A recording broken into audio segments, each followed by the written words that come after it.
Suami pergi haji diam-diam dengan selingkuhan, istrinya diam, tapi bukan karena lemah. Saat sang suami pulang dari Makkah, rumah telah dijual dan gugatan cerai menunggu di meja. Inilah kisah nyata perempuan yang dikhianati di Tanah Suci, tapi bangkit dengan elegan. Menjual rumah, menggugat cerai, membangun hidup baru, lalu menulis kisahnya untuk membuka mata jutaan istri yang masih takut membela harga diri. Cerita ini bukan sekadar viral, tapi tamparan keras bagi pelakor dan suami tak setia. Namaku Aisyah. Aku seorang istri dan ibu dari satu anak perempuan berusia 8 tahun, Aluna. Kami tinggal di sebuah rumah sederhana di Bekasi Timur. Rumah tipe 90 yang sudah lunas, lengkap dengan taman kecil dan pagar besi warna hitam yang kami cat sendiri saat baru pindah 10 tahun lalu. Rumah itu saksi bisu cinta kami, aku dan Fauzan, suamiku. Dulu kami menanam bunga kertas di halaman, bercanda saat mengecat dinding dapur, dan memilih gorden bersama sambil saling meledek soal warna favorit. Kami bukan pasangan sempurna, tapi aku percaya kami bahagia. Aku bertemu Fauzan saat kuliah tingkat akhir. Dia sudah bekerja sebagai teknisi lapangan di sebuah perusahaan konstruksi, datang ke kampus sebagai narasumber pelatihan software pemetaan. Bukan cinta pandangan pertama, tapi seiring waktu kami jadi sering ngobrol, bertukar kabar, lalu tanpa sadar saling menunggu pesan dari satu sama lain. Dia bukan pria romantis, tapi ada ketulusan dan kesungguhan dalam sikapnya. Setelah lulus, kami menikah sederhana. Tak ada pesta mewah, hanya akad nikah di rumah orang tuaku dan syukuran kecil dengan tetangga. Dari awal, aku sudah sepakat untuk menjadi ibu rumah tangga. Kami sepakat, aku akan fokus mendidik anak dan mengurus rumah, sementara Fauzan mencari nafkah. Meski punya gelar S1 Teknik Sipil, aku ikhlas meletakkan itu demi membangun keluarga yang utuh. Kupikir, keluarga yang sehat dan penuh kasih sayang adalah investasi terbesar. Aku percaya itu sepenuh hati. Dan selama bertahun-tahun, kami hidup cukup. Tidak mewah, tapi selalu ada nasi hangat di meja makan dan tawa di ruang tamu. Pagi hari selalu diawali dengan teh manis dan senyuman. Malam hari ditutup dengan cerita Aluna sebelum tidur. Kadang kami bertengkar, wajar saja, tapi selalu saling meminta maaf sebelum mata terpejam. Namun, kebahagiaan itu mulai terasa berbeda 2 tahun belakangan. Awalnya, aku tak ingin berpikir macam-macam. Aku bilang pada diriku sendiri, mungkin dia lelah, mungkin kantor sedang banyak proyek, mungkin, aku terlalu sering mengucapkan, mungkin, sampai aku lupa seperti apa rasanya hidup yang pasti. Perubahan itu datang perlahan. Terlalu perlahan, hingga tak terasa menyesakkan pada awalnya. Seperti api kecil di bawah kasur, kau tak sadar sampai tiba-tiba rumahmu terbakar. Fauzan mulai jarang pulang tepat waktu. Kalau dulu ia selalu menyempatkan makan malam bersama, sekarang seringkali aku dan Aluna makan bertiga, aku, Aluna, dan Sunyi. Kadang dia pulang jam 9, kadang lebih larut, kadang tidak pulang sama sekali dengan alasan, lembur di kantor karena proyek mendesak. Aku percaya. Tentu saja aku percaya. Itu hal biasa, bukan? Laki-laki bekerja keras demi keluarga. Tapi kemudian, ada HP kedua. Ia tak pernah cerita sebelumnya. Hanya suatu hari aku melihatnya meletakkan sebuah ponsel lain di laci lemari TV, cepat-cepat ditutup saat aku lewat. Itu HP kantor, katanya. Buat urusan proyek. Banyak data penting di situ, nggak boleh sembarang orang buka. Aku mengangguk, meski ada suara kecil di dalam hati yang ingin bertanya, kenapa kau simpan seperti menyembunyikan rahasia? Dia mulai lebih sering memegang ponsel itu daripada berbicara denganku. Saat kami duduk berdua di ruang tamu, ia sibuk mengetik atau membaca pesan. Kalau aku mendekat, dia cepat-cepat memiringkan layar, seperti takut aku melihat sesuatu yang tak seharusnya. Pernah aku iseng mencoba membukanya saat dia mandi, tapi ternyata sudah dikunci dengan sidik jari. HP satunya yang biasa, tetap terbuka, dan bersih, sebersih halaman buku tulis kosong. Lalu datanglah perubahan lain, emosinya. Fauzan bukan pria kasar. Tapi akhir-akhir ini, ia mudah marah. Hal-hal kecil bisa membuatnya kesal. Kopi yang terlalu manis, Aluna yang merengek minta dibacakan dongeng, bahkan suara tukang sayur yang terlalu keras lewat di depan rumah. Suatu malam, ia melempar remote ke sofa karena TV-nya buffering. Aku menatapnya, bingung, karena sebelumnya ia bukan tipe pria yang meledak-ledak. Ia sadar aku memperhatikannya, lalu hanya berkata singkat, "Maaf, aku capek." Aku tahu pekerjaannya memang berat. Sebagai kepala proyek pembangunan flyover, dia memimpin ratusan orang. Tekanan besar. Aku berusaha memahami. Tapi yang tak bisa kupahami adalah bagaimana matanya kehilangan kelembutan saat menatapku.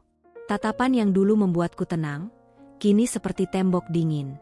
Setiap kali aku mencoba bicara tentang perasaanku, ia menghindar. Kadang dengan lelucon hambar, kadang dengan diam. Aku bilang, "Aku merasa kita makin jauh, Zan." Dan dia menjawab, "Kamu aja yang terlalu sensitif. Aku kerja buat siapa coba?" Lalu aku merasa bersalah. Mungkin memang aku terlalu banyak menuntut. Mungkin aku yang terlalu bergantung padanya. Mungkin aku harus lebih sabar. Aku mencoba memperbaiki keadaan. Memasak menu kesukaannya, mengenakan baju tidur yang dulu ia puji. Aku bahkan membeli parfum yang katanya ia suka saat kami jalan ke mall 2 tahun lalu. Tapi dia tak pernah benar-benar memperhatikan. Bahkan saat aku memotong rambut dan menata ulang ruang tamu, dia tak mengomentari apapun. Seolah aku dan rumah ini hanya latar belakang dari hidupnya yang lebih penting di luar sana. Aku mulai terjaga tengah malam, menatap langit-langit kamar sambil bertanya dalam hati, apa aku sudah tak menarik lagi di matanya? Atau, apa dia sedang jatuh cinta pada orang lain? Tapi pertanyaan-pertanyaan itu hanya bergema dalam kepala. Tak pernah benar-benar terucap. Karena aku takut pada jawabannya. Suatu sore, saat membersihkan cucian di mesin, aku melihat sebuah struk belanja di saku celana kerja Fauzan. Struk dari toko perhiasan. Satu cincin emas putih. Bukan ulang tahunku. Bukan ulang tahun pernikahan kami. Bukan hari jadi Aluna. Aku sempat berpikir, mungkin dia sedang menyiapkan kejutan. Tapi itu hanya hayalan sesaat yang tak berani kupercaya terlalu lama. Hari-hari berikutnya berjalan seperti biasa. Atau setidaknya, pura-pura biasa. Aku bangun pagi, membuatkan sarapan, menyiapkan Aluna sekolah, mencuci baju, menyapu rumah, lalu memasak makan malam. Kadang pergi ke warung, kadang mengantar Aluna les. Dari luar, aku istri sempurna. Tapi di dalam, hatiku seperti perabot yang dilap setiap hari tapi tak pernah benar-benar bersih. Aluna kadang bertanya, "Ayah kenapa jarang di rumah, Bunda?" Dan aku menjawab dengan senyum, "Ayah lagi kerja keras, sayang. Nanti kalau proyeknya selesai, kita bisa liburan." Aku berbohong. Bukan pada Aluna, tapi pada diriku sendiri. Semua semakin terasa asing. Bahkan aroma tubuhnya yang dulu lekat di bantal sekarang sering berganti. Aku tahu itu parfum wanita. Aku bisa membedakannya. Tapi aku tak berani mengatakannya. Seperti seorang perenang yang melihat hiu di air, tapi memilih terus mengayuh, berharap itu hanya bayangan. Lalu datang malam itu. Ia pulang lewat tengah malam. Langkahnya berat, tubuhnya lelah. Aku menyambutnya di ruang tamu, masih dalam baju tidur. Ia hanya melirik sekilas lalu masuk ke kamar mandi. Dan ketika ia lewat, aroma tubuhnya menyisakan jejak, parfum floral manis yang tak pernah aku pakai. Bukan aroma tubuh seorang pria yang habis dari kantor. Aku menunduk, pura-pura tak mencium apapun. Dan saat ia tidur, aku duduk di samping tempat tidur, menatap wajahnya yang terlelap. Wajah yang dulu begitu kukagumi. Wajah yang dulu membuatku yakin akan masa depan. Kini hanya membuat dadaku sesak. Air mata menetes. Tapi tak satu pun suara keluar dari mulutku. Aku tak ingin membangunkannya. Tak ingin bertengkar. Tak ingin mendengar alasan yang sudah bisa kutebak arahnya. Malam itu aku menangis dalam diam. Dan saat fajar menyingsing, aku bangkit dan kembali menjalani hari seolah tak terjadi apa-apa. Karena mungkin aku terlalu takut kehilangan, sampai rela menyimpan luka ini sendiri. Hari itu, Fauzan pulang lebih awal dari biasanya. Biasanya dia tiba di rumah selepas maghrib, kadang lebih larut. Tapi kali ini, matahari masih tinggi ketika suara motornya terdengar di depan rumah. Aluna yang sedang mengerjakan PR langsung melonjak berdiri, berlari ke arah pintu sambil berteriak, "Ayah pulang." Aku yang sedang menyapu ruang tengah ikut tersenyum, meski ada getaran halus di dadaku. Sudah lama tidak kulihat dia pulang dengan senyum di wajahnya. Ada kabar baik, katanya sambil menggantung helm di gantungan tembok dekat pintu. Aku mengangguk, menaruh sapu ke pojok, lalu duduk di depannya. Kabar apa? Fauzan merogoh tas kerja hitamnya. Ia mengeluarkan selembar amplop putih dengan logo Kemenag. Mataku langsung menangkap tulisan, daftar nama jamaah haji khusus. Aku dapat kuota haji tahun ini, katanya. Sederhana, seolah yang dibicarakan hanya tentang liburan biasa. Aku membeku. Haji? Iya, dari kantor. Kuota terbatas. Dikasih ke kepala proyek yang sudah memenuhi masa kerja dan kontribusi tertentu. Namaku masuk. Aku membuka amplop itu pelan. Ada surat pemberitahuan resmi dan daftar keberangkatan. Namanya tercetak di urutan ke-14. Tanggal keberangkatan, 2 minggu lagi. Aku menelan ludah, mencoba menyamakan irama napasku yang tiba-tiba terasa sesak. Bagaimana dengan aku? Tanyaku akhirnya, suara lirih nyaris tercekat. Fauzan terdiam sebentar. Belum bisa. Kuotanya cuma 1. Kamu tahu sendiri daftar tunggu haji reguler bisa 10-15 tahun. Ini kesempatan langka, Syah. Aku nggak mungkin nolak. Aku mengangguk pelan, walau jantungku berdetak kacau. Bukan karena aku tak bersyukur. Haji adalah impian kami sejak lama. Kami menabung bersama sejak Aluna masih balita. Tabungan itu disimpan di rekening khusus atas nama bersama. Tapi entah kenapa, ketika ia bicara tentang keberangkatannya sendiri, ada sesuatu yang terasa tak adil, tak tulus. Seolah aku hanya penonton dari panggung hidupnya sendiri. Kalau aku ikut pakai dana pribadi, tanyaku pelan. Biaya haji plus kan bisa daftar mandiri? Sayang, ucapnya cepat, nadanya sudah berubah. Kita nggak bisa pakai tabungan itu sembarangan. Biaya sekolah Aluna juga harus disiapkan. Dan kamu tahu, daftar mandiri nggak bisa secepat itu. Lagi pula, aku pikir lebih baik aku dulu. Nanti kalau ada kesempatan, kamu nyusul. Aku mengangguk pelan, meski hatiku terasa seperti diiris. Ia sudah memutuskan semuanya sendiri. Tak ada diskusi. Tak ada pertimbangan bersama. Ia datang hanya untuk memberitahu, bukan untuk meminta izin, atau bahkan mempertimbangkan perasaanku. Malam itu, aku menahan tangis di kamar mandi. Aku masih mencoba berpikir positif. Mungkin dia benar. Mungkin ini jalannya. Mungkin aku harus ikhlas. Bukankah ibadah haji adalah panggilan Tuhan? Tapi jauh di dalam hatiku, suara kecil terus berbisik. Mengapa ia tak sedikit pun tampak berat meninggalkanmu? 3 hari sebelum keberangkatannya, aku sibuk menyiapkan koper dan perlengkapannya. Ihram, perlengkapan mandi, vitamin, sandal jepit, bahkan kantong kecil berisi obat-obatan. Semua kususun rapi, seperti ibu yang menyusun bekal anaknya pergi ke pesantren. Aluna pun ikut sibuk menulis kartu kecil bertuliskan, "Selamat jalan, Ayah. Jangan lupa doakan aku jadi anak pintar." Hari itu, Fauzan sedang mandi ketika HP kantornya berdering di meja. HP yang selama ini tak pernah bisa aku sentuh. Tapi entah mengapa, kali ini dia lupa menguncinya. Mungkin karena buru-buru. Mungkin karena tak mengira aku berani menyentuhnya. Nama pengirim pesan muncul, Dinda, sayangku tanda ciuman. Tanganku gemetar. Jantungku berdebar begitu keras hingga terasa di telinga. Tanpa pikir panjang, aku membuka pesannya. Akhirnya sebentar lagi kita ke tanah suci bareng. Mimpi kita jadi nyata, ya, Mas. Jangan lupakan janji Mas buat talak istrimu setelah pulang nanti. Aku serius soal kita. Pesan-pesan lainnya muncul. Foto mereka berdua, selfie di restoran, panggilan video, percakapan mesra yang tak terbantahkan. Dinda, perempuan itu, bukan hanya kekasih gelap. Ia adalah rencana masa depan baru yang Fauzan susun tanpa aku.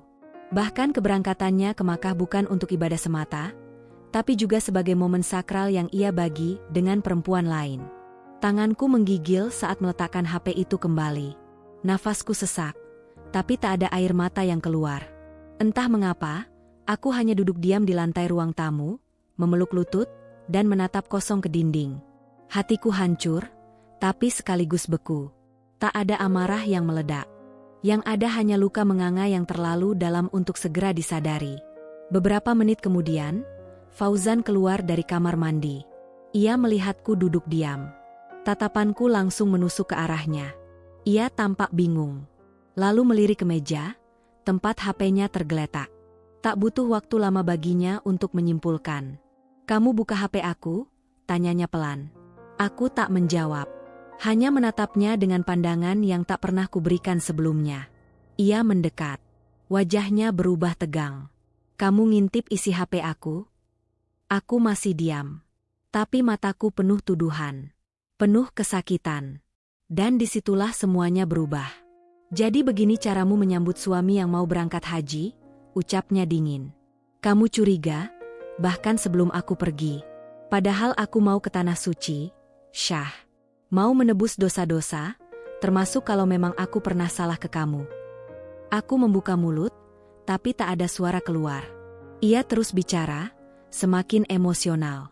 "Kamu tahu nggak, dosa paling besar itu menuduh tanpa bukti. Kamu nuduh aku selingkuh, padahal aku belum melakukan apa-apa. Kamu tahu konsekuensi tuduhan kayak gitu? Bahkan Nabi pun melarang mencurigai sesama muslim, apalagi suami sendiri." Aku menggeleng pelan. Aku lihat dengan mata kepalaku sendiri. "Jan." "Lihat apa? Chat? Foto? Kamu nggak tahu konteksnya. Dinda itu, dia salah paham. Kami memang dekat karena satu proyek juga ikut rombongan haji. Tapi kamu nggak bisa langsung nuduh. Apalagi sebelum aku berangkat ke Mekah. Ini fitnah, Syah. Fitnah menjelang ibadah. Apa kamu nggak takut dosamu sendiri?"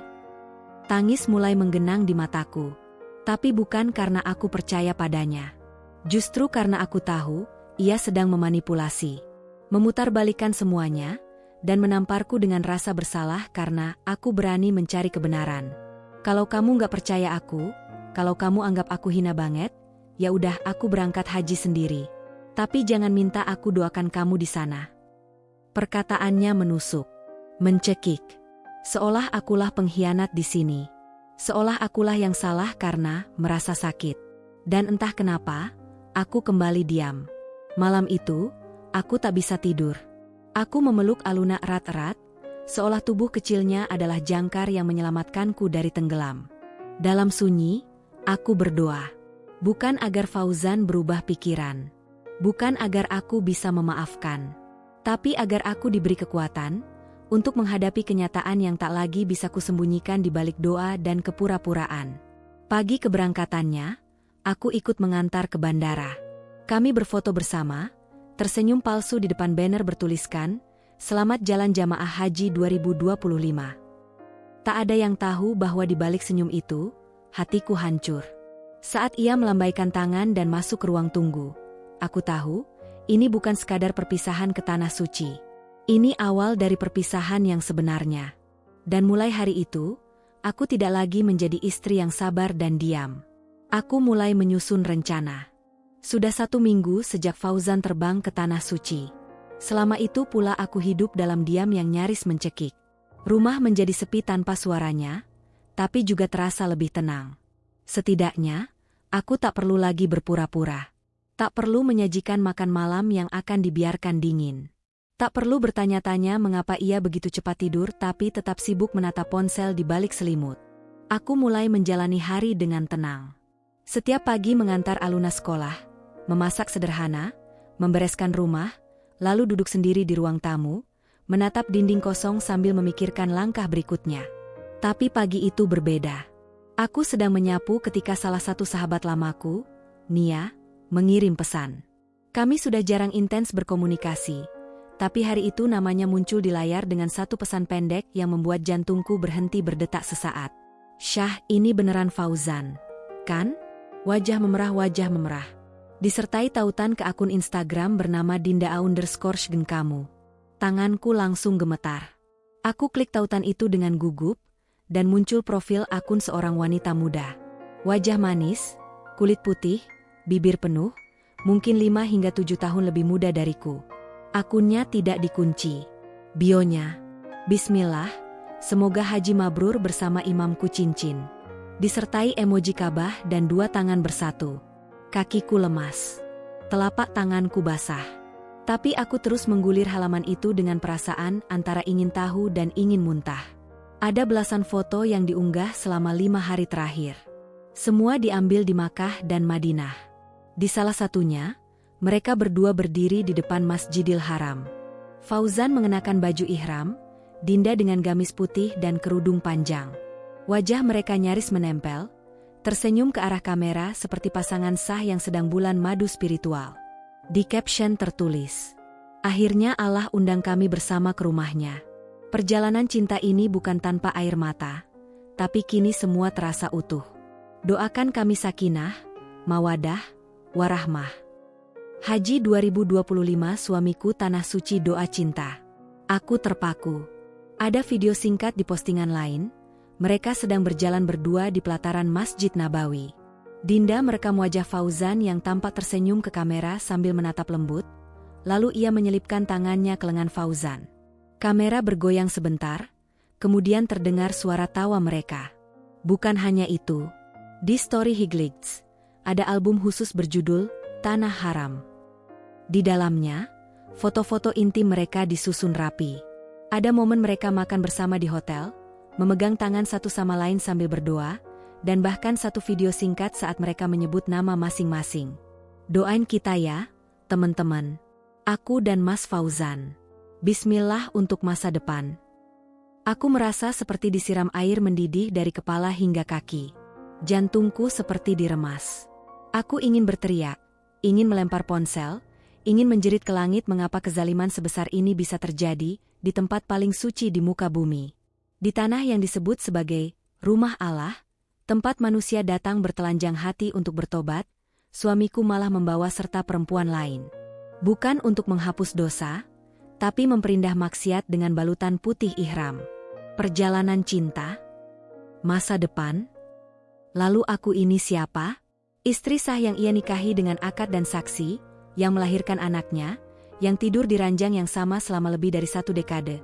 Kini digantikan oleh seorang wanita yang bahkan tak punya malu untuk mempublikasikan zina dengan kemasan cinta halal.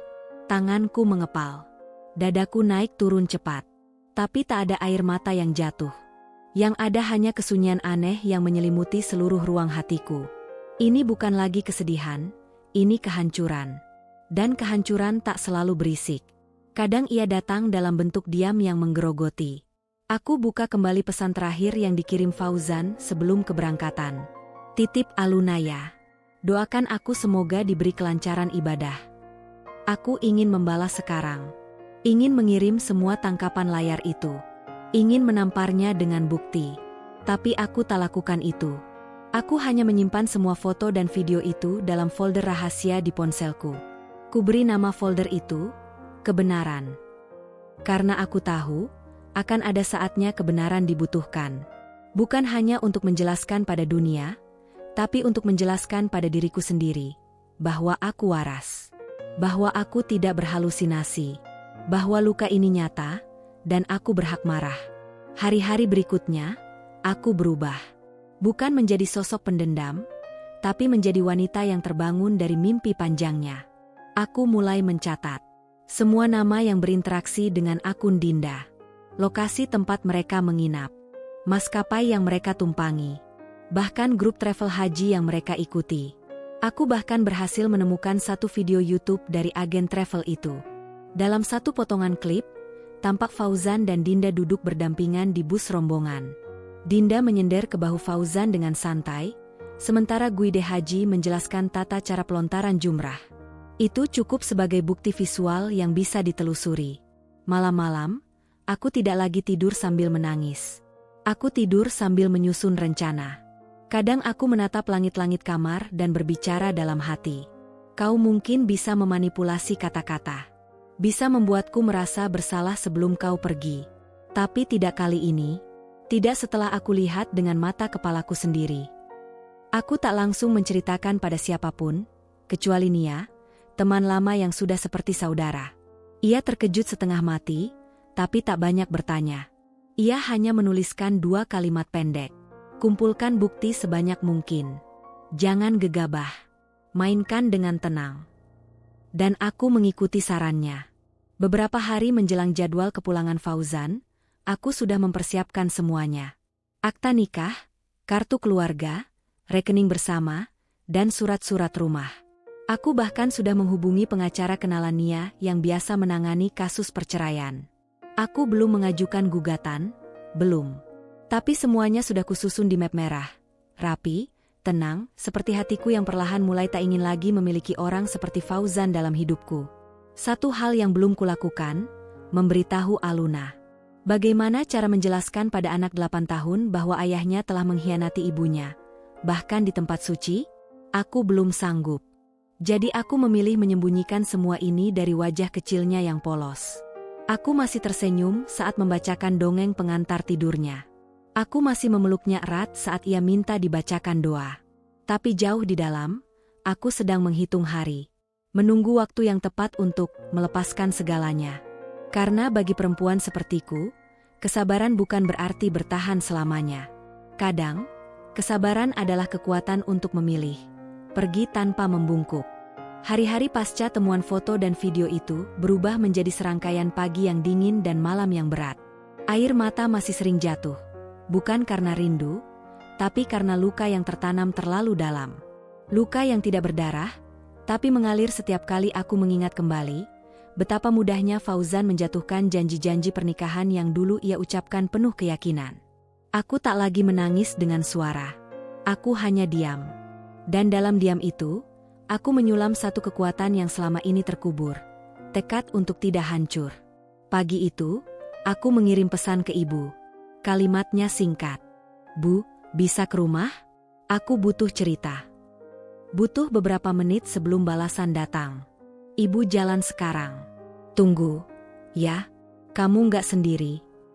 Saat ibu tiba, aku langsung memeluknya tanpa kata.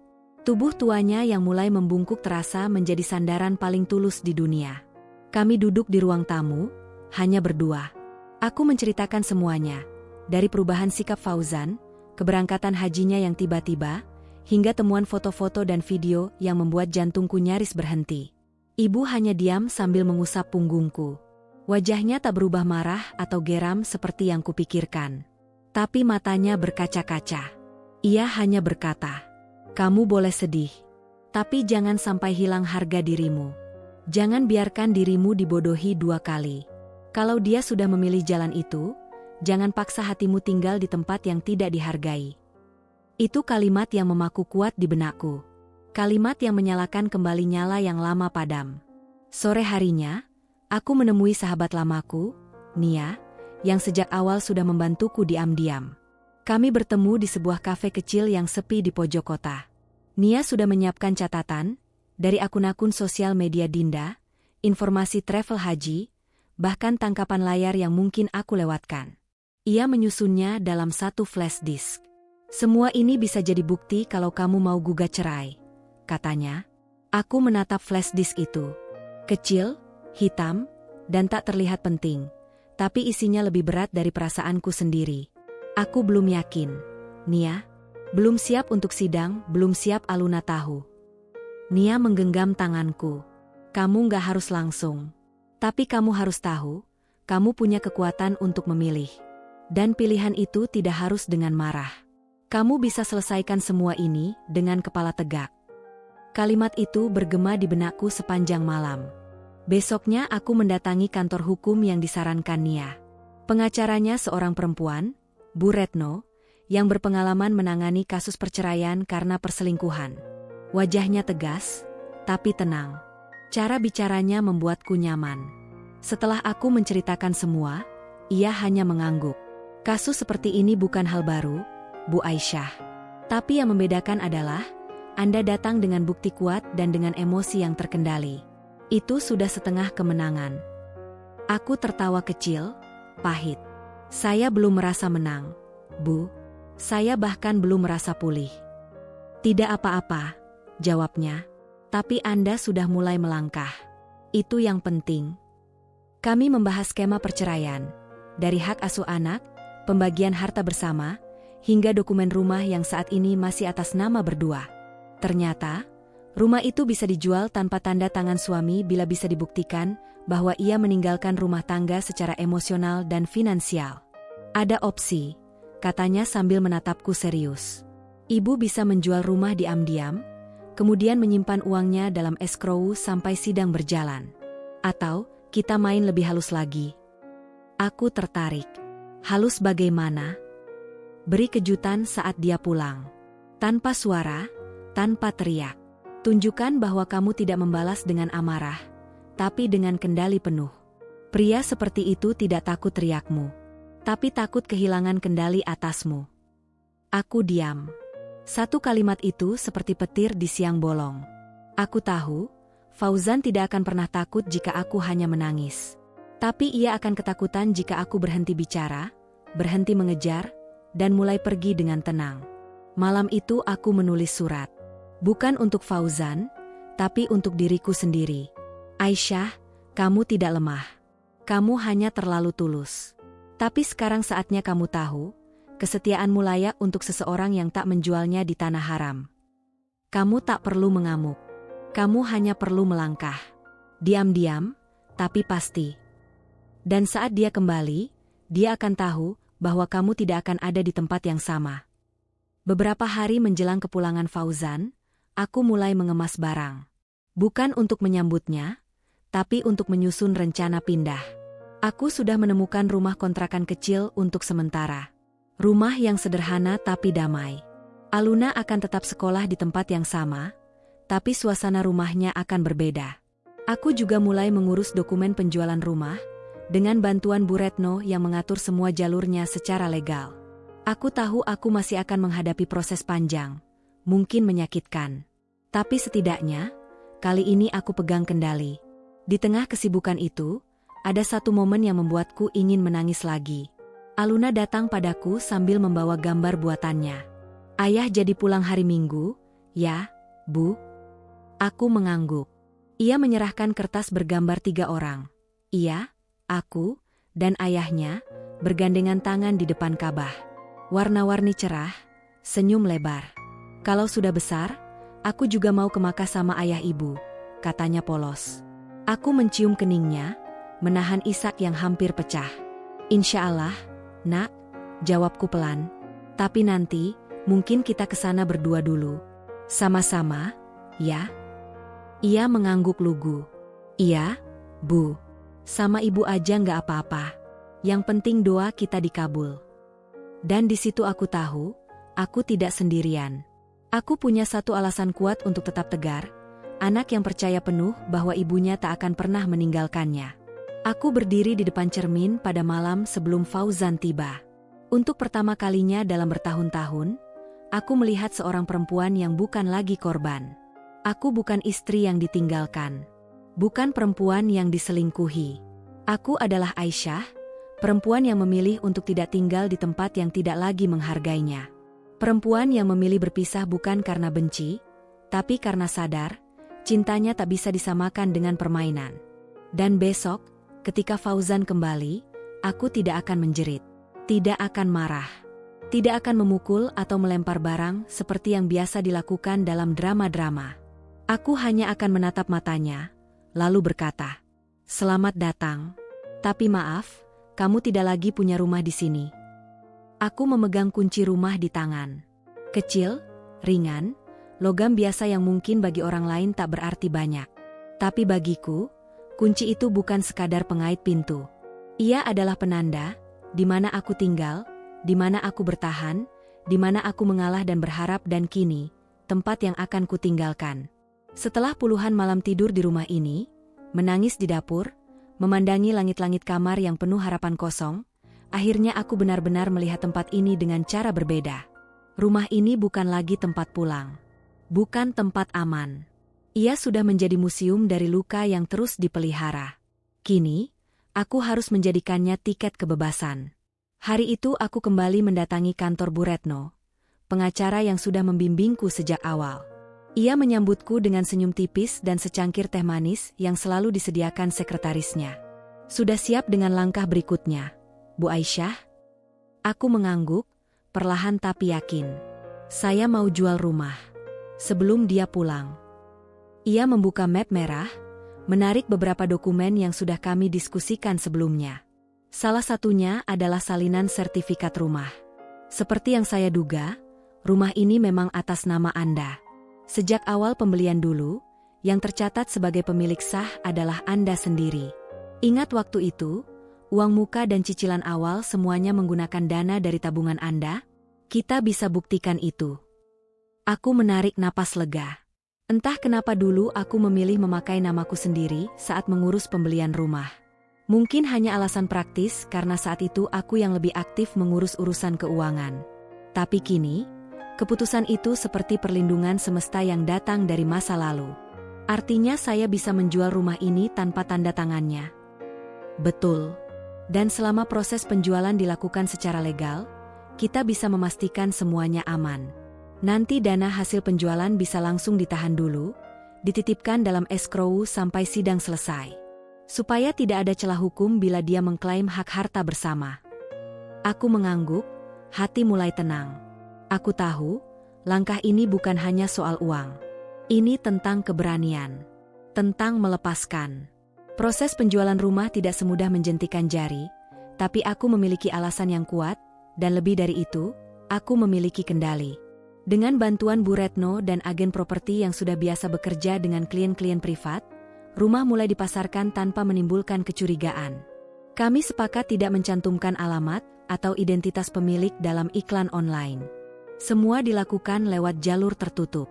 Dan hanya pembeli yang benar-benar serius, yang datang lewat jaringan pribadi agen, yang diizinkan melihat rumah. Selama 2 minggu, ada 3 calon pembeli datang diam-diam. Aku selalu pastikan Aluna tidak ada di rumah saat itu. Mereka menyukai rumah kami, terutama karena lokasinya strategis dan desainnya masih modern. Salah satu pasangan muda yang sedang merintis keluarga terlihat sangat tertarik. Tempat ini punya aura hangat, kata sang istri muda sambil memandang ruang tengah. Aku hanya tersenyum samar. Mereka tak tahu, di ruangan ini beribu air mata tumpah. Tapi aku biarkan rumah ini menjadi harapan baru untuk mereka. Karena untukku, rumah ini sudah selesai. Sambil menunggu proses penjualan rampung, aku juga mulai mempersiapkan gugatan cerai. Dokumen-dokumen sudah kususun rapi. Salinan KTP, kartu keluarga, buku nikah, akta kelahiran Aluna, dan semua bukti komunikasi antara Fauzan dan selingkuhannya di Tanah Suci. Bu Retno menyarankan untuk menyusun bukti tidak hanya sebagai pembuktian perzinahan, tapi juga penelantaran emosional dan moral. Ini akan membantu proses sidang lebih cepat dan memperkuat posisi Anda untuk hak asuh anak, katanya. Aku mengangguk. Aluna adalah prioritas utamaku. Ia tidak boleh ikut terluka. Aku ingin ia tetap hidup normal, bahagia, penuh cinta, meski orang tuanya tidak lagi bersama. Surat gugatan sudah disiapkan. Kami tinggal menunggu waktu pengajuan resmi ke pengadilan agama. Sesuatu yang dulu terdengar menakutkan, kini terasa seperti penyembuhan. Aku tidak lagi menganggap perceraian sebagai aib. Aku melihatnya sebagai akhir dari penderitaan yang terlalu lama kubiarkan. Malam menjelang pengajuan surat, aku berdiri di ruang tamu rumah kami, mungkin untuk terakhir kalinya. Semua sudah mulai kosong. Beberapa barang pribadi sudah kupindahkan ke kontrakan baru. Foto-foto di dinding sudah kulepas. Cermin besar di lorong sudah kubersihkan. Aku menatap cermin itu untuk terakhir kalinya. Di situ aku melihat wajah seorang perempuan yang tak lagi takut. Wajah yang tetap terluka, ya, tapi luka yang tak lagi menguasai hidupnya. Kunci rumah masih kugenggam. Besok, akan kutitipkan kunci ini ke notaris bersama dokumen penjualan. Kunci yang dulu kuberikan pada Fauzan dengan cinta, kini akan kujadikan simbol kebebasan. Kebebasan dari kebohongan. Kebebasan dari keraguan. Kebebasan dari pernikahan yang hanya tinggal nama. Pagi itu, aku mengantar Aluna ke sekolah. Ia masih belum tahu semua yang terjadi. Tapi aku yakin, anak sekecil itu bisa merasakan sesuatu. Ibu, kenapa kita pindah rumah? Tanyanya sambil menggandeng tanganku. Aku menunduk, tersenyum. Karena kadang, kita harus pindah tempat supaya bisa bahagia lagi. Ia hanya mengangguk kecil. Asal sama ibu, aku ikut. Kalimat sederhana itu membuat mataku panas. Tapi aku tahan air mata itu, karena aku ingin Aluna tahu, ibunya kuat. Siang hari, aku datang ke kantor notaris. Proses penandatanganan dokumen berjalan lancar. Agen properti sudah memastikan pembeli menyetujui harga dan syarat pembayaran. Dana penjualan akan ditahan sementara di rekening escrow, sesuai saran Bu Retno. Aman, transparan, dan sepenuhnya legal. Saat penandatanganan selesai, notaris menyodorkan satu map kuning dan berkata, "Ini salinan resmi semua dokumen, Bu Aisyah. Sekarang rumah ini resmi berpindah tangan. Kalau boleh tahu, ini rumah warisan, ya? Atau dari pernikahan?" Aku tersenyum. Dari pernikahan. Tapi bukan warisan. Justru ini awal dari hidup baru. Ia mengangguk, tampak memahami. Aku keluar dari gedung itu dengan langkah ringan. Di tanganku sudah tidak ada kunci rumah lagi. Tapi untuk pertama kalinya dalam bertahun-tahun, aku merasa benar-benar memegang kendali atas hidupku. Malam itu, aku duduk di kamar kontrakan kecil bersama Aluna. Kami membaca buku cerita, seperti biasa. Tapi sebelum ia tertidur, aku mencium keningnya dan berbisik. "Mulai sekarang, Ibu janji, kita akan hidup lebih tenang, lebih jujur, dan lebih bahagia." Ia memelukku erat, lalu tertidur. Dan aku menatap langit-langit kamar sederhana itu, memejamkan mata, dan berdoa dalam hati. Terima kasih, Tuhan, untuk keberanian yang tidak aku sadari aku miliki. Hari itu langit Jakarta cukup bersahabat. Awan berarak lembut, dan matahari bersinar hangat tanpa menyengat. Fauzan keluar dari bandara dengan langkah santai. Di tangannya, beberapa kantong oleh-oleh, kurma premium, sajadah bordir, air zam-zam dalam galon kecil, dan 2 kotak perhiasan kecil yang katanya khusus dibelikan untuk istri dan anaknya. Ia tersenyum puas. Wajahnya segar, bercahaya. Sebulan lebih ia berada di Tanah Suci, menjalankan ibadah haji, meski tentu saja, tidak semua waktunya digunakan untuk beribadah. Ada waktu-waktu senggang yang ia habiskan bersama Dinda, wanita yang sudah 6 bulan terakhir ia rahasiakan dari istrinya. Ia bahkan sempat berpikir, saat kembali ke Indonesia, mungkin inilah waktunya untuk jujur pada Aisyah. Ia ingin meminta pengertian. Dalam pikirannya, mungkin Aisyah akan marah, menangis, tapi lalu menerima. Seperti sebelumnya, seperti selalu. Fauzan melambaikan tangan ke sopir langganannya dan duduk di kursi belakang mobil sambil membuka ponsel. Beberapa pesan masuk dari rekan kerja dan keluarga, mengucapkan selamat datang. Tapi tak ada pesan dari Aisyah. Ia mengangkat alis. Aneh. Biasanya Aisyah akan menanyakan, sudah mendarat? Atau, mau dijemput di mana? Dia mencoba menelepon. Tidak aktif. Paling baterainya habis. Gumamnya, ia tak terlalu memikirkan. Mobil melaju menuju rumah yang selama ini menjadi tempatnya pulang. Tapi saat ia tiba di gerbang, sesuatu langsung terasa salah. Gerbang rumah terkunci dengan rantai. Tidak ada mobil di garasi. Tidak ada jemuran. Tidak ada suara tawa Aluna dari dalam. Rumah itu kosong. Ia turun dengan panik, memanggil-manggil. Aisyah? Aluna? Tak ada jawaban. Ia menggedor pagar, lalu meraih ponsel dan mencoba lagi menghubungi istrinya. Masih tidak aktif. Ia berjalan ke pos satpam perumahan dan menemukan Pak Darto, satpam senior yang sudah bertahun-tahun menjaga kompleks. "Pak, rumah saya kenapa terkunci? Keluarga saya kemana?" Pak Darto tampak gugup, ragu menjawab.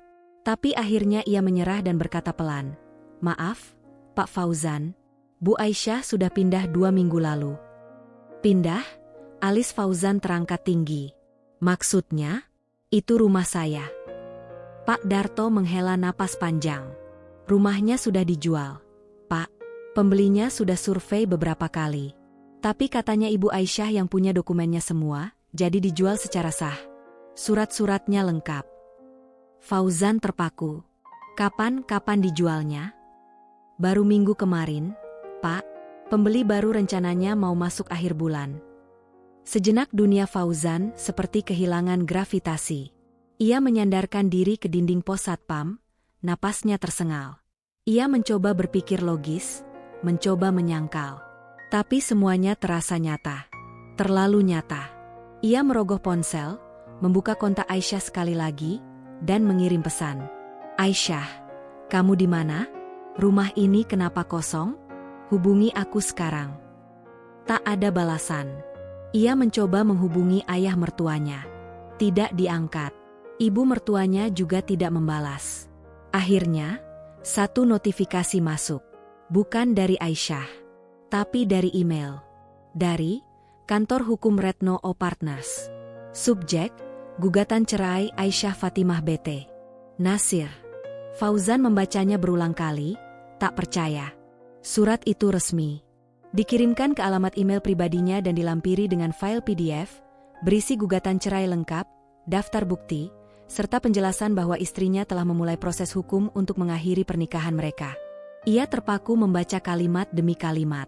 Bahwa tergugat telah melakukan pengkhianatan terhadap nilai-nilai pernikahan dengan menjalin hubungan tidak sah selama masih terikat pernikahan. Penggugat merasa telah dikhianati secara emosional, spiritual, dan moral. Penggugat memohon hak asuh anak sepenuhnya diberikan kepadanya, serta pemutusan hubungan pernikahan secara sah. Dan di akhir surat itu, sebuah kalimat pendek yang ditulis tangan oleh Aisyah, entah ditambahkan oleh staf pengacara atau memang sengaja ia selipkan. Jangan cari aku. Aku sudah terlalu lama bertahan. Fauzan menjatuhkan ponsel. Ia kembali berdiri di depan rumah, kini bukan sebagai pemilik, melainkan sebagai orang asing. Rumah itu tidak lagi miliknya. Wanita yang selama ini menemaninya diam-diam telah merancang semua ini, tanpa amarah, tanpa ribut, tanpa tangisan di depan mata. Ia membuka kembali ponselnya dan mencari foto-foto lama. Foto saat Aisyah menyiapkan makan malam. Foto saat Aluna berlari-lari di halaman. Foto mereka bertiga saat liburan ke Bandung, tertawa dengan tulus. Semuanya kini hanya tinggal memori. Ia terduduk di trotoar depan rumah, wajah tertunduk dalam. Untuk pertama kalinya, Fauzan sadar bahwa ia telah kalah. Bukan karena ia tidak punya kuasa, tapi karena ia meremehkan kekuatan seorang perempuan yang diam-diam bangkit. Ia pikir Aisyah akan selalu memaafkan, akan selalu diam, akan selalu ada. Ternyata, diam Aisyah bukan berarti lemah. Tapi peringatan terakhir, sebelum ia memilih pergi sepenuhnya. Hari berganti malam. Fauzan menginap di hotel kecil dekat perumahan karena tidak tahu harus kemana. Pikirannya kosong. Dinda mengirim pesan beberapa kali, tapi tidak ia balas. Untuk pertama kalinya, ia tidak merasa ingin berbagi kebingungan dengan siapapun. Bahkan dengan wanita yang dulu ia pikir bisa menggantikan Aisyah. Dalam kamar hotel yang dingin dan asing, ia termenung. Mengingat hari ketika ia memutuskan pergi haji tanpa Aisyah.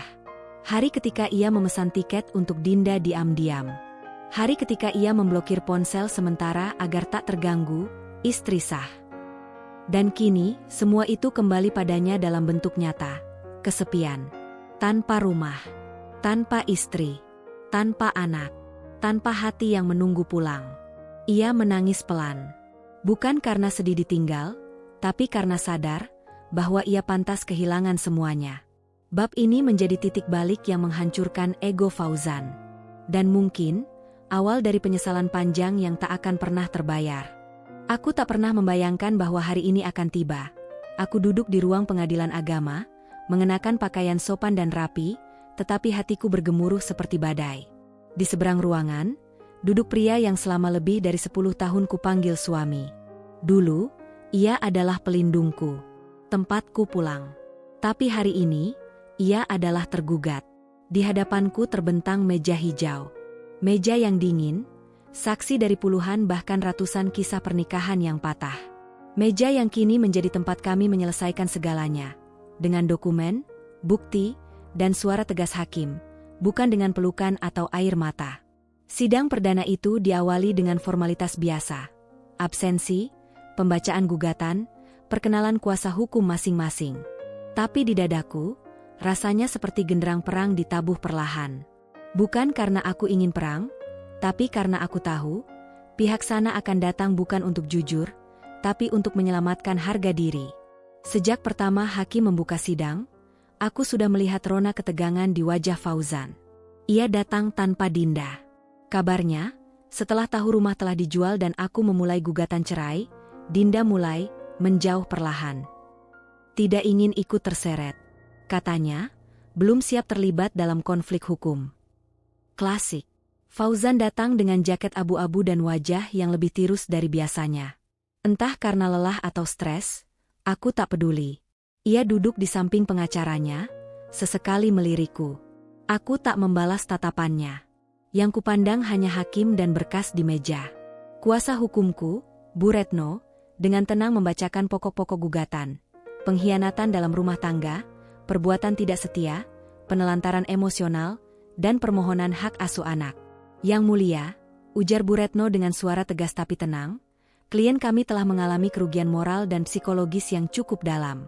Namun alih-alih menyelesaikan dengan emosi, beliau memilih jalur hukum.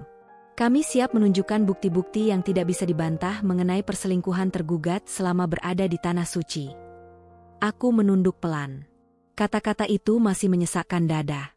Tanah Suci. Di tempat yang seharusnya paling sakral, paling jujur, justru suamiku memilih untuk menginjak ikrar pernikahan. Fauzan mendengus pelan, dan akhirnya berdiri. Yang mulia, ujarnya, mencoba bersikap tenang tapi suaranya terdengar mengeras. Saya tidak pernah merasa menelantarkan istri saya. Justru beliaulah yang belakangan ini mulai berubah. Curiga tanpa alasan. Memata-matai saya. Dan yang lebih menyakitkan, menjual rumah yang kami bangun bersama, tanpa seizin saya. Aku bisa merasakan telapak tanganku mengepal di atas pangkuan. Ini bukan soal rumah, batinku. Ini soal kejujuran yang kau rusak dengan sadar. Sidang mulai memanas ketika Bu Retno membuka bukti-bukti. Pertama, ditampilkan salinan pesan singkat Fauzan dengan Dinda, yang tak sengaja kutemukan di ponselnya sebelum keberangkatannya ke Makkah. Isinya bukan hanya penuh cinta palsu, tapi juga bukti rencana mereka berangkat bersama dengan dalih kuota haji terbatas. Hakim menatap tajam. Tergugat, apakah ini benar isi pesan Anda kepada pihak ketiga? Fauzan mulai gelagapan. Saya tidak ingat, Yang Mulia. Tapi itu mungkin hanya teman lama. Bu Retno dengan tenang menambahkan, kami juga memiliki bukti berupa unggahan media sosial dari pihak ketiga, wanita bernama Dinda Aulia, yang memposting foto-foto mereka berdua di Makkah, mengenakan pakaian ihram berpasangan, caption penuh kemesraan, serta satu video singkat di mana tergugat memanggil wanita itu dengan sebutan, sayang. Hakim mengangkat alis. Apakah benar Anda ke Tanah Suci bersama wanita tersebut, Pak Fauzan? Ia tertunduk sejenak. Saya hilaf, Yang Mulia. Kata itu, hilaf, seperti pisau tumpul yang berusaha membela diri. Tapi ruang sidang tidak butuh pengakuan manis. Ia butuh bukti. Dan aku sudah menyediakannya dengan tenang, teratur, dan sah. Saksi juga dihadirkan. Salah satunya adalah sahabatku, Sinta, yang sejak awal mengetahui perubahan sikap Fauzan dan beberapa kali menyaksikan aku menangis karena rasa curiga yang lama kutahan. Sinta memberikan kesaksian tanpa melebih-lebihkan. Ia menyampaikan bahwa Aisyah bukan istri yang posesif, justru terlalu sering membela suaminya meski sudah dicurigai berselingkuh. Hakim mencatat semuanya dengan serius. Sementara itu, kuasa hukum Fauzan mencoba menyerang balik dengan menyebut bahwa istrinya menjual rumah tanpa seizin suami, yang dianggap sebagai pelanggaran atas kesepakatan dalam pernikahan. Namun Bu Retno cepat menanggapi, Yang Mulia, rumah tersebut secara legal murni atas nama Ibu Aisyah. Kepemilikan dan seluruh dokumen pembelian menunjukkan tidak adanya kontribusi keuangan dari pihak tergugat. Bahkan dana awal berasal dari warisan keluarga penggugat. Jadi tidak ada unsur pelanggaran. Justru hal ini membuktikan bahwa penggugat telah bersikap dewasa dan mandiri secara hukum. Fauzan tak bisa berkata-kata. Ia menggigit bibir bawahnya. Mulutnya membuka, lalu menutup kembali. Di luar ruang sidang, saat sesi istirahat, kami sempat berpapasan. Ia mendekatiku perlahan. Mata yang dulu tajam dan penuh percaya diri, kini tampak rapuh. Aisyah, bisiknya. Kamu beneran gak mau balikan? Aku menatapnya lama.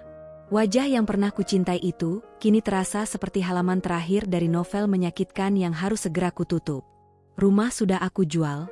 Hati juga, Jan. Aku sudah tidak tinggal di tempat yang sama lagi, luar dan dalam. Ia tertawa pendek. Masam, aku nyesel. Maaf, kataku. Penyesalanmu datang setelah semua selesai. Ia menunduk, lalu kembali ke kursi pengacaranya. Sidang berlanjut selama 3 kali pertemuan. Tapi posisiku makin kuat. Hakim bahkan menyarankan agar mediasi tidak dilanjutkan, karena kedua belah pihak sudah bulat dalam keputusan. Hak asuh Aluna 100% diberikan padaku. Hak kunjungan diperbolehkan, tapi harus diatur secara formal. Tidak bisa seenaknya. Dan yang paling penting, perceraian dikabulkan. Sah secara hukum dan agama. Hari ketika keputusan dibacakan, aku pulang dari pengadilan bukan dengan senyuman, tapi dengan rasa lega. Aku bukan lagi istri dari Fauzan. Kini, aku Aisyah, perempuan yang pernah terluka, tapi tidak tumbang. Perempuan yang memutuskan untuk tidak membalas dengan caci maki, tapi dengan bukti dan keberanian. Sementara itu, kabar yang kudengar, Dinda semakin menjauh dari Fauzan. Setelah tahu rumah sudah tidak ada, Aisyah tidak ingin rujuk, dan proses hukum berjalan cepat. Dinda mulai menghilang dari kehidupan Fauzan. Tidak mengangkat telepon. Tidak membalas pesan. Seorang teman Fauzan yang dulu sering membela hubungan mereka bahkan berkata sinis, ternyata Dinda cuma mau ikut kalau ada properti dan status. Begitu tahu lo udah gak punya apa-apa, dia pergi. Aku tidak tersenyum mendengar itu. Tidak bahagia atas kehancuran mereka. Tapi aku belajar satu hal. Kejujuran mungkin menyakitkan, tapi ia menyelamatkan. Pengkhianatan mungkin manis di awal, tapi selalu berujung luka. Dan luka itu, kini bukan lagi milikku. Langit Jakarta selalu sama. Penuh hiruk-pikuk dan debu kendaraan. Tapi pagi itu terasa berbeda. Aku berdiri di balkon apartemen kecil yang baru kusewa, menyeruput kopi hitam tanpa gula sambil memandangi jalanan di bawah. Di dalam, Aluna masih tidur dengan pelukan boneka kesayangannya. Tanganku dingin, tapi bukan karena takut, melainkan karena akhirnya, aku bebas. Sudah 2 minggu sejak hakim mengesahkan perceraianku. 2 minggu sejak aku resmi tidak lagi terikat oleh seseorang yang pernah aku pikir akan menemaniku seumur hidup. Rasanya seperti menghirup udara setelah lama terkurung. Tak sepenuhnya lega, tapi cukup untuk mulai bernapas kembali. Apartemenku jauh dari kata mewah. Hanya 2 kamar dengan dapur kecil dan ruang tamu sempit. Tapi setiap sudutnya terasa seperti kanvas kosong yang siap kutulisi dengan cerita baru. Tidak ada jejak Fauzan. Tidak ada kenangan yang menggantung di dinding. Hanya aku, Aluna, dan hidup yang baru dimulai. Aku kembali bekerja. Setelah bertahun-tahun menjadi ibu rumah tangga, langkah pertamaku adalah memperbarui CV dan menghubungi beberapa teman lama. Dulu, sebelum menikah, aku pernah menjadi editor lepas di sebuah penerbit buku. Aku mencintai dunia kata. Dunia di mana setiap kalimat bisa menjadi pelarian dari kenyataan, atau justru menjadi jendela untuk memahami hidup. Ternyata semesta merestui. Salah satu penerbit indie yang cukup berkembang menawarkan pekerjaan paruh waktu, editor dan penulis konten. Gajinya tak besar, tapi cukup untuk sewa apartemen, biaya sekolah Aluna, dan kebutuhan dasar kami. Hari pertamaku kembali bekerja penuh dengan kecemasan. Aku duduk di depan laptop, tanganku sedikit gemetar. Akankah aku masih mampu? Apakah otakku masih cukup tajam? Tapi ketika jemariku menyentuh keyboard dan mulai menyunting naskah pertama, sesuatu dalam diriku terbangun, aku masih bisa. Aku hanya perlu percaya. Malam hari adalah waktu tersibuk. Aku harus menemani Aluna belajar, menyiapkan makan malam, dan menyelesaikan pekerjaan yang belum tuntas. Tapi tak ada keluhan. Tidak ada erangan lelah. Hanya satu perasaan yang menghangatkan hati, aku hidup dengan caraku sendiri. Aluna tampaknya memahami segalanya, meski aku tak pernah menjelaskan terlalu jauh. Ia tidak lagi bertanya soal ayahnya. Mungkin karena ia melihat keteguhan dalam mataku, atau mungkin karena ia cukup pintar untuk tahu bahwa ayahnya telah pergi dalam 2 cara, secara fisik dan emosional. Pernah suatu malam, saat kami sedang menonton film animasi, Aluna bertanya pelan, "Bunda, sekarang kita cuma berdua ya?" Aku tersenyum, mengusap rambutnya. "Iya, sayang. Tapi kita tetap utuh." Kamu dan Bunda sudah cukup jadi satu tim yang hebat. Ia mengangguk, lalu bersandar di bahuku. Saat itu aku tahu, aku tidak kehilangan segalanya. Aku masih punya cinta. Cinta yang murni dan tidak akan mengkhianati, dari seorang anak untuk ibunya. Di waktu luang yang sangat sedikit, aku mulai menulis. Menulis bukan hanya untuk pekerjaan, tapi juga untuk diri sendiri. Aku menulis tentang luka, tentang pengkhianatan, tentang perempuan yang bangkit dari reruntuhan rumah tangganya. Beberapa tulisanku mulai dibaca banyak orang di blog komunitas. Ada yang mengirim pesan pribadi, berkata bahwa kisahku memberi mereka keberanian. Ada yang bilang mereka merasa tidak sendirian lagi. Aku tak pernah bermimpi jadi penyemangat bagi siapapun. Tapi jika kisahku bisa mencegah satu perempuan bertahan dalam hubungan yang menghancurkan, maka semua air mataku tidak sia-sia. Malam-malam sunyi masih datang. Ada saatnya aku duduk sendiri, lampu mati, hanya suara jam dinding yang berdetak. Kadang kenangan muncul tanpa diundang. Saat kami tertawa bersama, saat aku mengantarnya ke bandara dengan pelukan tulus, saat ia mencium keningku sambil berkata akan merindukanku. Semua itu kini terasa seperti sandiwara. Tapi aku tidak marah lagi. Yang tersisa hanya bekas. Luka yang telah kering dan kini menjadi parut. Tanda bahwa aku pernah sakit, tapi tidak mati. Setiap kali aku memandang cermin, aku melihat perempuan yang berbeda. Dahulu mataku dipenuhi tanya, bibirku penuh pengertian yang dipaksakan, dan tubuhku membawa lelah yang tidak terlihat. Sekarang, meski tanpa riasan mahal atau pakaian mewah, aku melihat perempuan yang kuat. Aku tahu sekarang, cinta tidak seharusnya membuat seseorang kehilangan dirinya. Dan pernikahan, betapapun sakralnya, tidak boleh menjadi alasan untuk menahan seseorang dalam kebohongan yang berulang. Aku bukan perempuan yang sempurna, tapi aku cukup untuk diriku sendiri. Dan cukup untuk anakku. Suatu sore, aku menerima kabar bahwa Fauzan jatuh sakit. Teman lamanya menghubungiku lewat pesan. Dia stres berat. Yah, kerjaannya berantakan. Dinda ninggalin. Lo nggak kasihan? Aku membaca pesan itu tanpa emosi. Aku bukan perempuan berhati batu. Tapi aku juga bukan perempuan yang bisa terus-menerus menjadi korban demi menjaga perasaan orang lain yang tidak pernah memedulikan hatiku. Aku hanya membalas pendek. Tolong sampaikan, aku sudah memaafkan. Tapi bukan berarti aku akan kembali. Dan itu bukan dendam. Itu bentuk penjagaan terhadap diriku sendiri. Setiap luka punya tujuannya. Ada luka yang datang untuk menyadarkan. Ada yang datang untuk menguatkan. Dan ada yang datang untuk menempa, bukan mematahkan. Aku pernah mencintai dengan seluruhku. Lalu dikhianati. Lalu bangkit. Sekarang, aku mencintai diriku sendiri. Tanpa syarat. Tanpa takut. Dan itulah kemenangan terbesar seorang perempuan. Ketika ia bisa berdiri sendiri, bukan karena tidak butuh siapa-siapa, tapi karena ia sudah cukup untuk dirinya sendiri. Sudah lebih dari 2 bulan sejak sidang putusan itu diketuk. Namun sore itu namanya kembali muncul di layar ponselku. Fauzan. 2 suku kata yang dulu bisa membuat jantungku berdegup, kini hanya kurasakan sebagai getaran kecil, tidak lagi mencemaskan, hanya mengganggu. Aku tidak langsung menjawab. Kupandangi layar itu selama beberapa detik sebelum akhirnya kupencet tombol hijau. Halo? Suaranya masih sama, agak serak, tapi ada yang berbeda. Tak lagi terdengar seperti pria yang yakin pada hidupnya. Ada jeda panjang sebelum ia akhirnya bicara. Assalamualaikum, Yah. Diam. Boleh aku ketemu? Katanya pelan. Cuma sebentar. Aku cuma pengin bicara. Aku tak langsung menjawab. Beberapa detik berlalu. Besok, setelah asyar, di taman dekat Masjid Al-Mukarram. Bawa masker. Jangan telat. Kutatap bayangan wajahku di cermin. Rambutku digulung seadanya, mata berkantung, tapi tegak. Di situ, aku lihat Aisyah yang baru, yang tak lagi goyah hanya karena satu panggilan dari masa lalu. Keesokan harinya, aku datang lebih dulu. Duduk di bangku taman, di bawah pohon yang rimbun. Tangan kiriku menggenggam tas kecil, tangan kanan memeluk jaket. Angin sore menyapu pelan wajahku.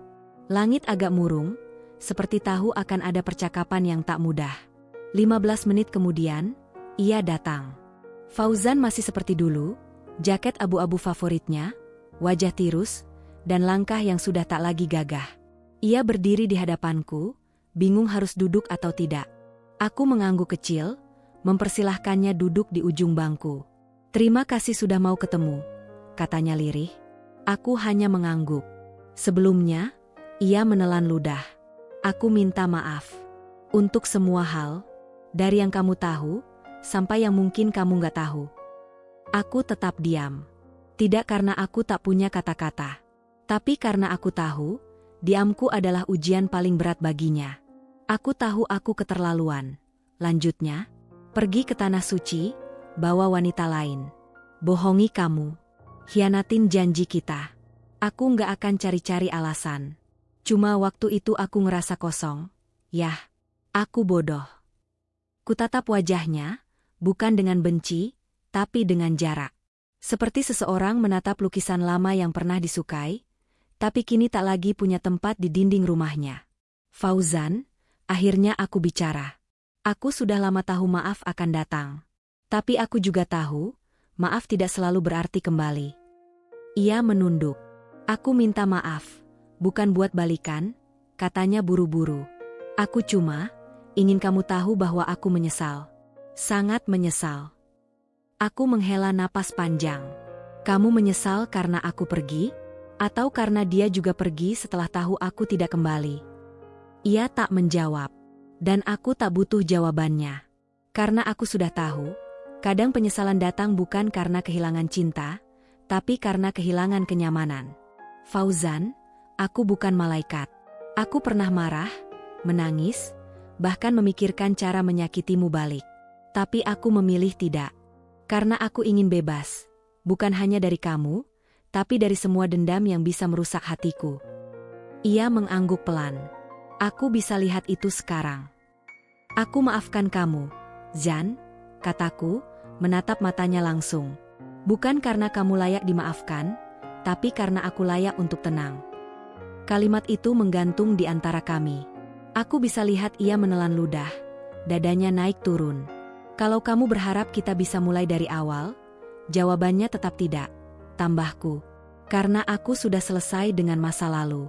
Aku sudah sembuh, meski belum sempurna. Tapi aku tahu, kembali ke kamu artinya kembali ke luka." Dia diam cukup lama, lalu mengangguk. Kali ini lebih tegas.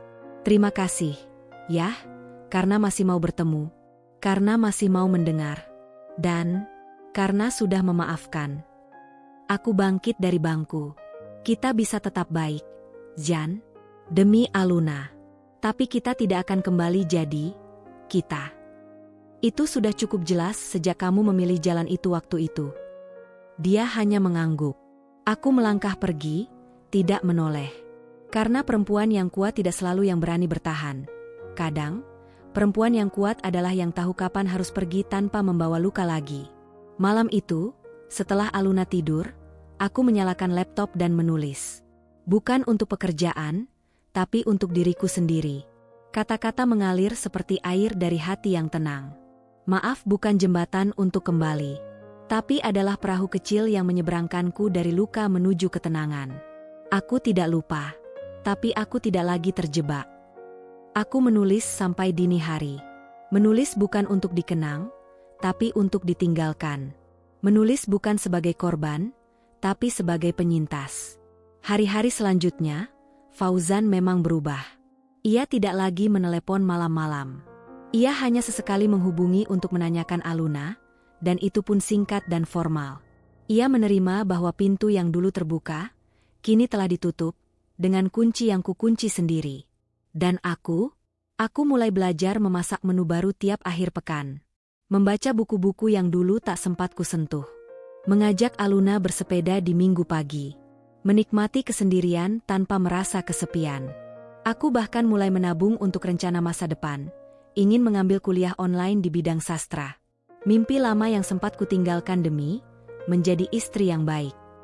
Kini, aku ingin menjadi perempuan yang utuh, bukan setengah dari orang lain. Memaafkan tidak mudah, tapi juga bukan mustahil. Dan ketika aku memilih untuk memaafkan Fauzan, Bukan berarti aku menyetujui apa yang ia lakukan. Bukan berarti aku membuka pintu lagi. Tapi aku memilih diriku sendiri. Karena tak ada kemenangan yang lebih indah selain bangkit tanpa membawa beban dendam. Aku sudah melewati badai. Aku masih di sini, tegak, tenang, tegar. Dan kini, aku tahu dengan pasti, luka memang menyakitkan.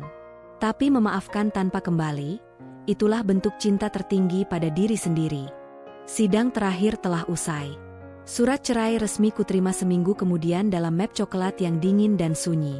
Tapi bagiku, itu bukan akhir. Justru itulah awal dari sesuatu yang selama ini hanya bisa kupikirkan dalam doa, kebebasan yang tak dibayar dengan rasa bersalah. Aku menatap map itu lama. Di sana tertulis namaku yang kini hanya satu, tanpa embel-embel, istri dari. Dan anehnya, tak ada air mata. Yang ada hanya napas panjang yang akhirnya bisa dihela tanpa sesak. Perjalanan ini telah membawaku ke tempat yang tak pernah kubayangkan. Dulu, aku mengira hidupku akan selalu berada dalam jalur yang tenang. Istri, ibu, dan rumah tangga yang utuh. Tapi kini aku tahu, keutuhan tidak selalu berasal dari dua orang. Kadang, seseorang bisa utuh justru ketika ia berani berdiri sendiri. Rumah lama yang dulu kami tempati bersama telah resmi berpindah tangan. Proses penjualannya mulus. Mungkin karena aku tak menyisakan satupun keterikatan emosional pada dinding dan jendelanya. Ia bukan lagi tempat untuk pulang, melainkan tempat yang telah kutinggalkan. Dari hasil penjualan itu, aku membeli sebuah rumah kecil di pinggir kota. Bukan rumah mewah, bahkan tak ada pagar tinggi atau taman depan. Tapi rumah itu milikku sepenuhnya. Atas nama Aisyah. Dan yang lebih penting, rumah itu kubangun dari keberanian, bukan kompromi. Pertama kali menginjakkan kaki di sana, aku menangis. Bukan karena sedih, tapi karena tak percaya, aku bisa sejauh ini.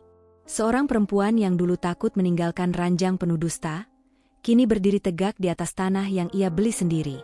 Aluna melompat kegirangan, masuk ke tiap ruangan sambil berseru, "Ini kamar aku, Bunda. Ini dapur kita.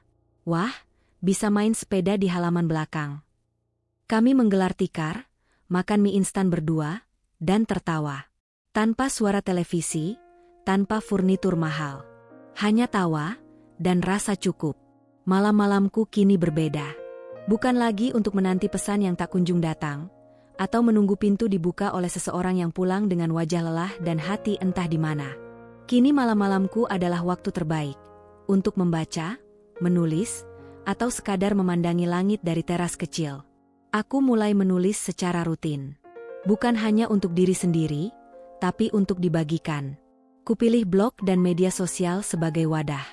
Aku menuliskan kisahku dengan jujur, tanpa drama, tanpa mengemis simpati. Hanya cerita seorang perempuan biasa yang memilih untuk tidak diam ketika diperlakukan tidak adil. Setiap kata kutulis bukan untuk menjelekkan mantan suami, tapi untuk menunjukkan bahwa luka tak harus jadi penjara. Luka bisa jadi jendela, kalau kita mau membukanya. Respons pembaca melebihi yang kubayangkan. Puluhan, lalu ratusan perempuan mengirimi pesan. Ada yang bercerita tentang suami yang berselingkuh, tapi mereka tak tahu harus mulai dari mana. Ada yang menangis karena merasa, akhirnya ada yang mengerti. Ada pula yang hanya mengirim satu kalimat, "Terima kasih sudah berani." Aku tak pernah mengira bahwa tulisanku bisa menyentuh begitu banyak hati. Tapi mungkin itulah kekuatan dari pengalaman yang disuarakan dengan jujur. Ia menemukan jalannya sendiri menuju hati-hati yang rapuh. Suatu hari, aku diundang menjadi pembicara di sebuah komunitas perempuan. Temanya sederhana, kapan perempuan harus memilih dirinya sendiri. Aku datang dengan baju sederhana dan suara gemetar. Tapi saat mulai berbicara, semua rasa ragu itu hilang.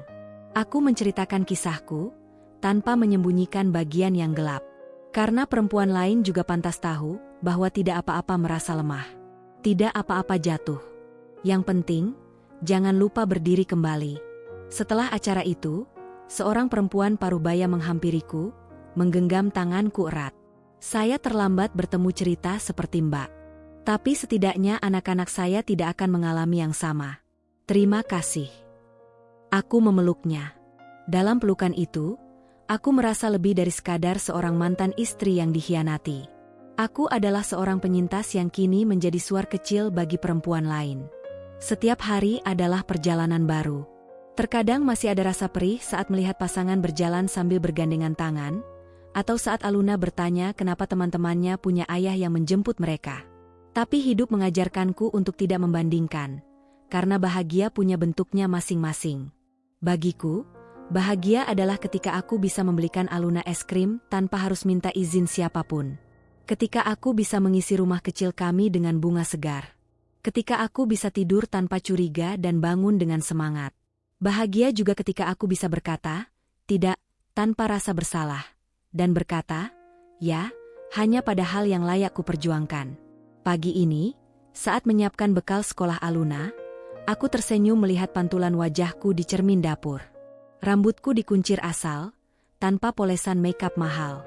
Tapi ada sinar di mataku yang tak pernah kulihat sebelumnya. Sinar perempuan yang tidak lagi menunggu diselamatkan. Karena ia tahu, ia telah menyelamatkan dirinya sendiri. Kadang-kadang, aku masih membuka tulisan-tulisan lamaku. Kubaca ulang dengan rasa takjub. Bagaimana bisa aku dulu begitu rapuh, tapi kini begitu kuat? Jawabannya sederhana. Karena aku memilih untuk bertahan, bukan pada orang, melainkan pada prinsip. Menjelang senja, aku menutup jendela dan menyalakan lampu. Di layar laptop, kutulis satu kalimat terakhir untuk ditutup dalam postinganku malam ini. Kadang, hancur dulu adalah cara Tuhan membuat kita utuh kembali. Dan aku percaya itu. Karena aku sudah merasakannya. Karena aku, seorang perempuan yang pernah dihancurkan oleh cinta yang salah, telah lahir kembali.